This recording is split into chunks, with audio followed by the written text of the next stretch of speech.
Hope you guys are fine. As we were doing the chapter Microorganism Friend and Foe, till now we have discussed how microorganisms are our friends. Like ये हमारे food products बनाने में help कर रहे हैं, ये हमारी medicine बनाने में हेल्प कर रहे हैं, ये हमारे वैक्सीन्स बनाने में भी हेल्प कर रहे हैं. But there are some more usages, like they are also used in agriculture. अभी हमारी एग्रीकल्चर में कैसे हेल्प करते हैं? We discussed slightly about this in the chapter of crop production. जो माइक्रोऑर्गेनिजम्स होते हैं ये हमारी एटमॉस्फेयर में नाइट्रोजन को फिक्स करने में हेल्प करते हैं. नाइट्रोजन एक बहुत इंपॉर्टेंट वो है, न्यूट्रिएंट है प्लांट्स के लिए, उनकी ग्रोथ के लिए बहुत इंपॉर्टेंट है. But plants can not take much of the nitrogen from the atmosphere. Plants can not take nitrogen by themselves. So there are some microorganisms that help plants to take up the nitrogen from atmosphere. Like there are blue-green algae and rhizobium bacteria that can fix nitrogen from the atmosphere.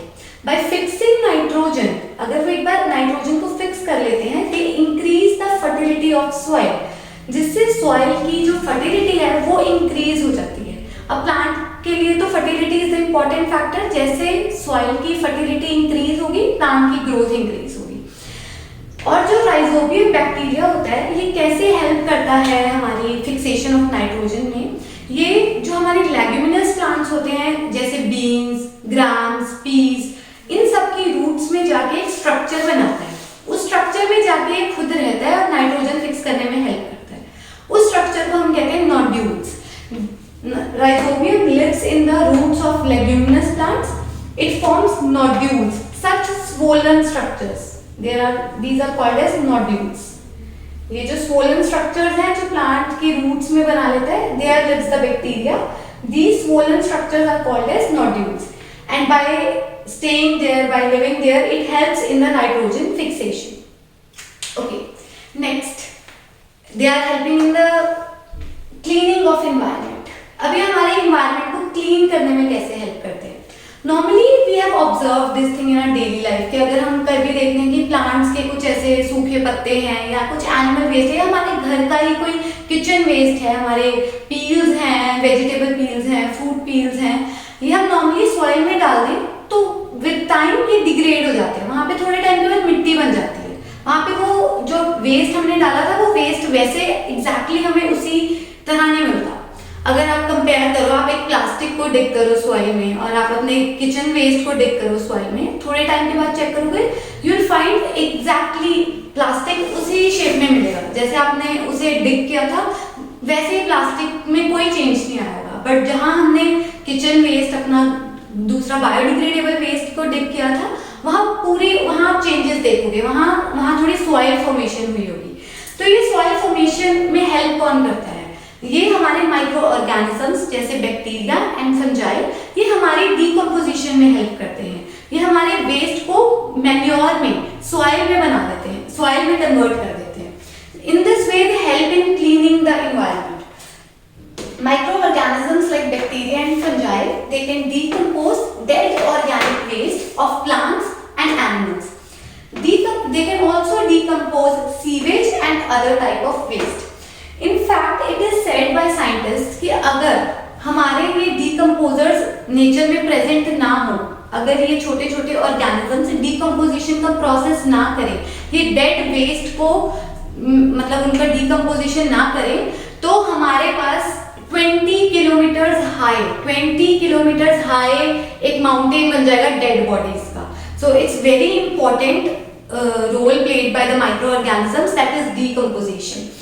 And moreover, large amount of Earth's oxygen is produced by algae through photosynthesis. Yes, जो हमारे plants हैं, जो हम बड़े बड़े plants देखते हैं, we know we get oxygen through them, but most of the Earth's oxygen, in plants से ज़्यादा oxygen, most of the Earth oxygen कौन produce कर रहा है? algae. और ऑक्सीजन तो हमें पता है कि किस प्रोसेस से आती है, that is photosynthesis.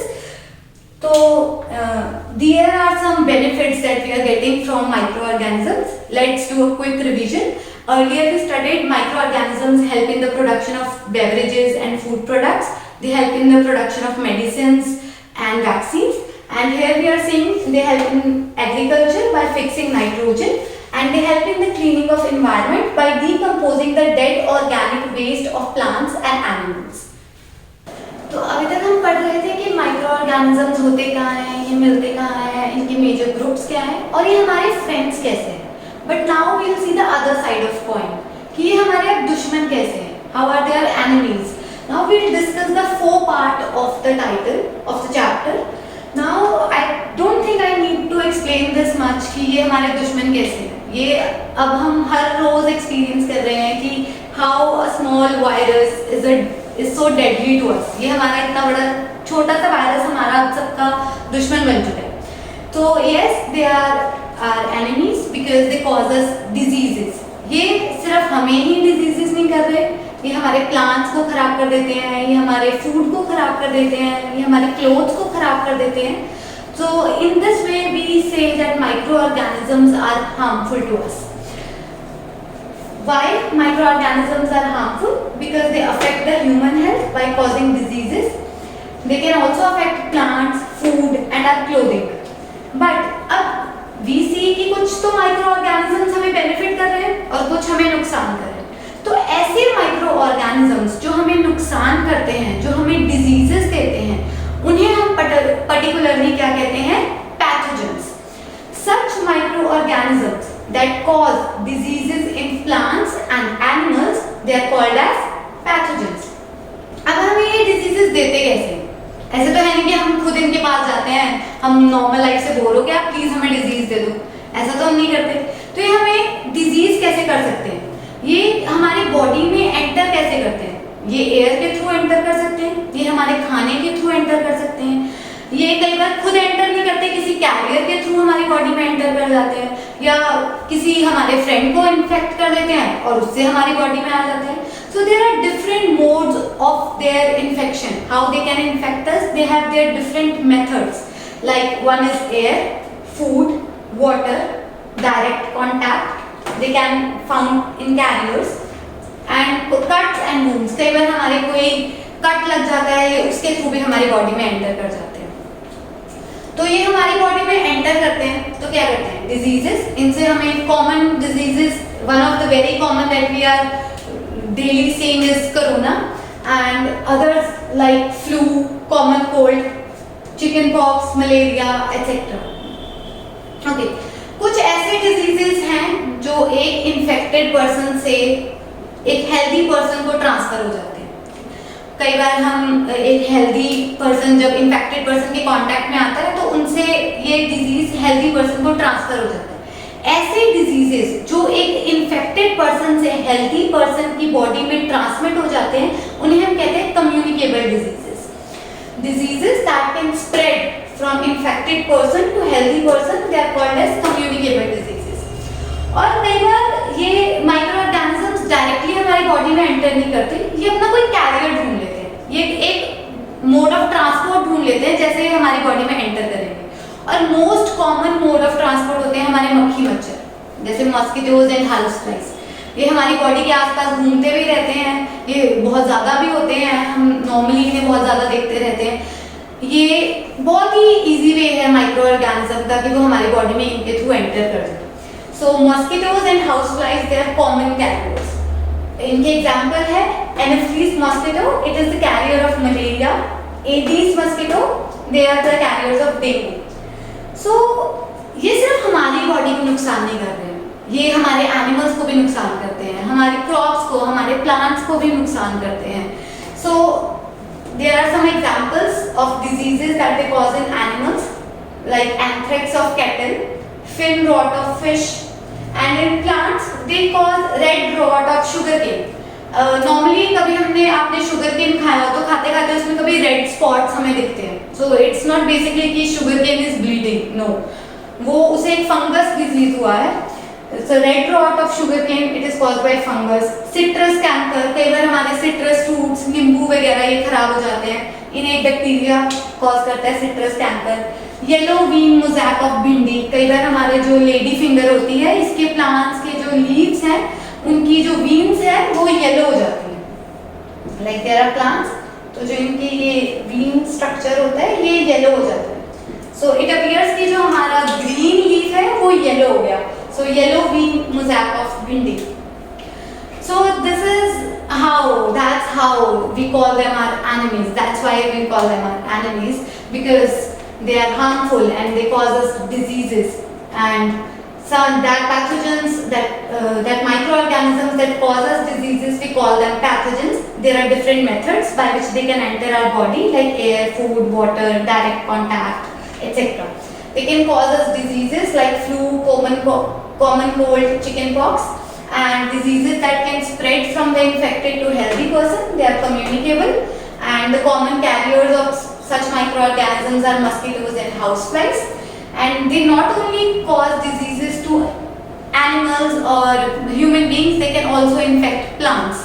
Like they can cause red rust of sugarcane, citrus canker, yellow green mosaic of bhindi, etc. So as we were studying how microorganisms are harmful to us, how they are causing harm to us, why are we calling them our enemies? So not only they cause diseases to our health, our plants and animals, they can also spoil our food. ये हमारे खाने को भी खराब कर देते हैं. तो they can also spoil our food. We have normally observed this thing in our daily life. Like अगर आप थोड़ी सी सब्जी या कहीं भी आपका दूध घर के बाहर, मतलब ऐसे रात को बाहर रह जाता है, आप उसे रेफ्रिजरेटर में स्टोर नहीं करके रखते हैं, तो वो खराब हो जाता है सुबह तक. हम नॉर्मली फ्रूट्स खाते वक्त अगर वो थोड़ी देर ऐसे ही हमारे नॉर्मली ऐसे ओपन में रह जाए तो वो थोड़े टाइम में खराब हो जाते हैं. So in this way the micro organisms जो हैं ये हमारे खाने को खराब कर देते हैं. और जब ये हमारे खाने को खराब करते हैं तो ये क्या करते हैं, खाने पे टॉक्सिक सब्सटेंसेस प्रोड्यूस कर देते हैं. और जब हम ये वाला खाना बाय चांस गलती से कंज्यूम कर लेते हैं तो हमें फूड पॉइजनिंग हो जाती है. So microorganisms, they can spoil our food, like souring of milk, rotting of vegetables and fruits.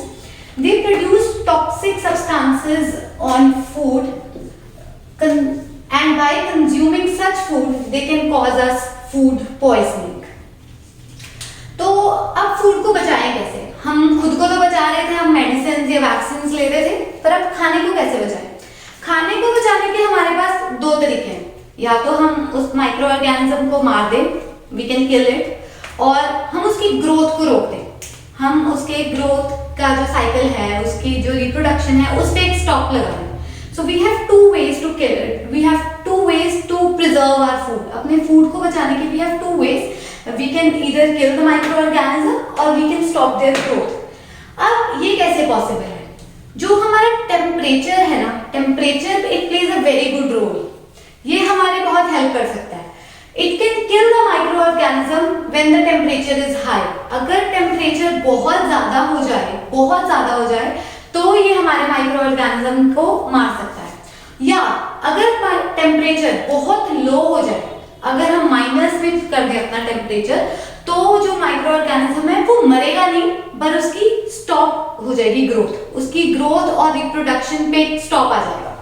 So we can preserve our food either by killing the microorganism and stop its growth. It is possible by high temperature, and growth we can stop by lowering the temperature. So, and we have different ways why we can preserve our food, and one of the ways is heating. Ultra heat treatment, बहुत ज़्यादा high temperature पे उसे heat करना. Ultra heat treatment of milk and water. इसमें हम temperature को इतना ज्यादा हाई कर देते हैं, दैट इज 135 डिग्री सेल्सियस. ऐसे नहीं कि 135 डिग्री सेल्सियस पे हम अपने फूड को, लाइक मिल्क एंड वाटर को, इनको बॉईल कर रहे हैं कि इनको वहाँ काफी टाइम के लिए रख रहे हैं. No, the temperature is quite high. So we heat our milk and water at 135 degree Celsius for just like 1 to 2 seconds. इन्हें 1-2 सेकेंड्स पे हीट करने के बाद हम उनकी पैकिंग कर देते हैं ताकि माइक्रो ऑर्गेनिजम्स की ग्रोथ ही ना हो या वो मर जाए. So this kind of ultra heat treatment जिनका प्रोडक्ट्स का हुआ होता है, जैसे मिल्क और वाटर का, ये अवेलेबल होते हैं हमारे पास मार्केट में टेट्रा पैक्स की फॉर्म में. Next is pasteurisation of milk. Pasteurisation of milk में क्या होता है कि हम टेम्परेचर तो हाई करते हैं, बट उतना नहीं जितना हम अल्ट्रा हीट में कर रहे थे. Heating to a high temperature at 70 degree Celsius for about half a minute, आधे मिनट के लिए, एंड कूलिंग इट क्विकली. फिर इसे एकदम से कूल कर देते हैं. It kills most of the the bacteria, इससे बहुत ज़्यादा जो बैक्टीरिया होते हैं, ऑलमोस्ट बैक्टीरिया खत्म हो जाते हैं, और जो हमारे खाने का फ्लेवर है वो खराब नहीं होता without affecting the flavour.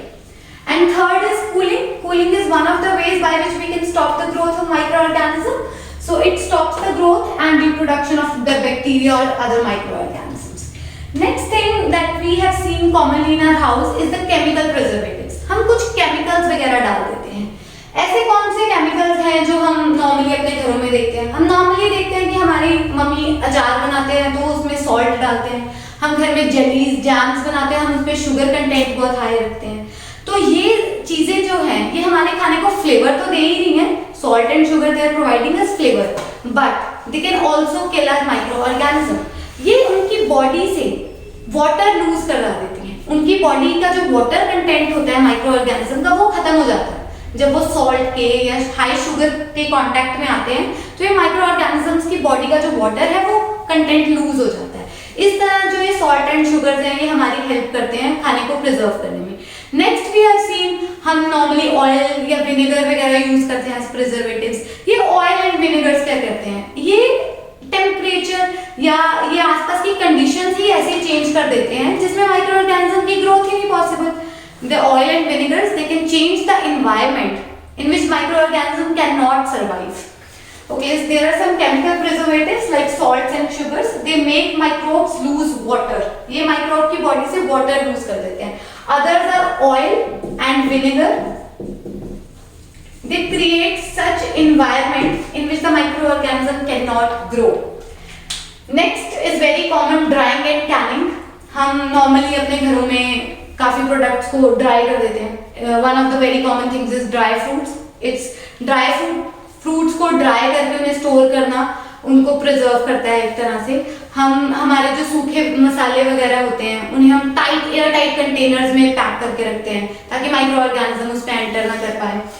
So these are some of the methods by which we can preserve our food. Let's do a quick revision how the microorganisms are spoiling our food and how can we preserve our food. So they can spoil our food by producing toxic substances, and consuming such food can cause us food poisoning. So how we can preserve it? We can either kill the microorganism or we can stop their growth. How is it possible? By heating, by pasteurization. In both of these treatments, we are heating the food material to a high temperature for a few minutes or few seconds. In this way we can preserve them. And next is cooling by lowering the temperature. Its common example is our refrigerator. हमारे घर में जो fridge होता है उसका temperature बहुत लो होता है. By this we can stop the growth of microorganisms. Next is adding chemical preservatives like salt, sugars, oil and vinegar. And the last is drying and canning. Okay, let's wrap up the chapter. Now let's see what we have studied in the whole chapter. In the microorganism friend and foe. I think now you guys can decide whether they are friends or they are enemies, and we can decide that. Like microorganisms initially we studied ये होते कहाँ हैं, ऐसे छोटे छोटे organisms जिन्हें देखने के लिए हमें माइक्रोस्कोप यूज करनी पड़ती है, वो माइक्रो ऑर्गेनिजम्स हैं. इनके 5 तरह के हमने ग्रुप्स की क्लासिफिकेशन पढ़ी, उनके अलग अलग कैरेक्टरिस्टिक्स पढ़े. फिर हमने देखा कि हमारे फ्रेंड्स कैसे हैं, क्योंकि हमारे फूड प्रोडक्ट्स, हमारी मेडिसिन, हमारे एग्रीकल्चर में हमारी हेल्प कर रहे हैं. और अब हमने पढ़ा कि हमारे एनिमीज कैसे हैं, क्योंकि हमारे प्लांट्स को, हमारे एनिमल्स को डिजीजेस कर रहे हैं. ये हमारी क्लोथिंग, हमारे फूड को खराब कर रहे हैं. और हमने ये भी पढ़ा कि हम अपने आप को कैसे बचा सकते हैं. हम इनसे ही मेडिसिन और वैक्सीन बना रहे हैं, और हम अपने फूड को कैसे बचा सकते हैं by following such treatments. Hope you guys understand the whole chapter. Thank you for watching.